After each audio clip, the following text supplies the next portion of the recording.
Gary, your thoughts on today's loss? Disappointed. We didn't deserve to lose the game. It had 0-0 written all over it. They scored against a run of play, and after that the game opened up a little bit because obviously I tried to go more attacking, so it went a little bit more end to end. But they scored against a run of play, and it's disappointing. It's really disappointing because the boys in there didn't deserve to lose the game today. There's no doubt about that. It was a game of few opportunities for either side, wasn't it? Well, this is what I mean. It was a very nothing game, really. Two good sides who sort of cancelled each other out. But they're very fortunate to go away 3 points. They're a good side. You can see why they've won the last 4 or 5 in a row, but they were no better than us. And the fact that obviously they've beaten Guernsey and Leatherhead recently as well probably is also another thing in their favour, in the sense that coming into the day's game with a lot of confidence as well. Well, we were too. We were 3 on the bounce. But today wasn't our day. I don't think we got a lot of the 50-50s as well. I think there's a lot of little decisions that went against us. I'm not blaming the referee at all. But I just think that the 50-50s, the ball was always bouncing in their favour. But there's nothing between the two sides. If you could ask anyone who's just watched that 90 minutes, a draw was a fair result. And we're disappointed, not devastated, but disappointed to obviously have lost the game. Jamie wasn't around today. Do you think that didn't help your cause? Yeah, absolutely. He's the best striker, in my opinion, he's the best striker in the league. There's no doubt about it. We missed him big time today. His hold-up play, and he's running off the ball, which we didn't have. And I think we would have caused him a few problems if he was playing. Because he wasn't around, did that effectively change your strategy for the game? Yeah, yes, it did. It didn't change my strategy when they had it, but when we had it, there's no doubt about it. It did change a little bit, and it didn't quite suit us. We don't like playing that way. But I think all the football was played by us, especially first half, the first 25 minutes of the first half, and up to the goal in the second half.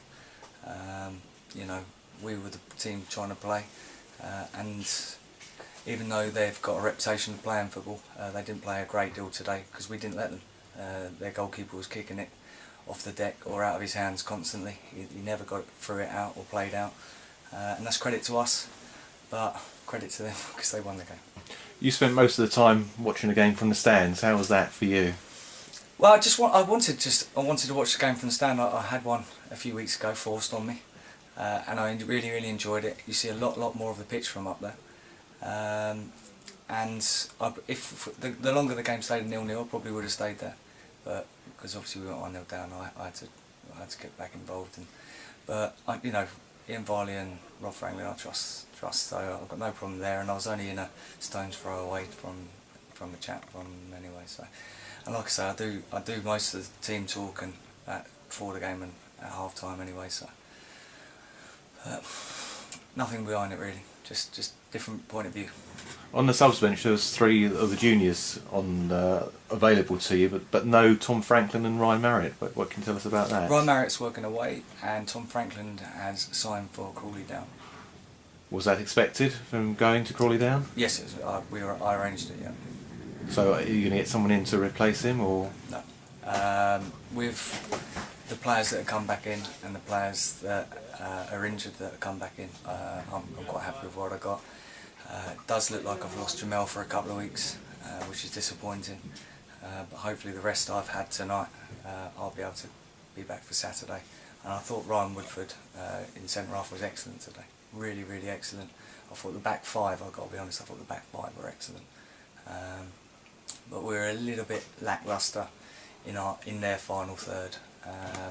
But they were too. That's a game of very few chances. We should have finished in a draw, but didn't.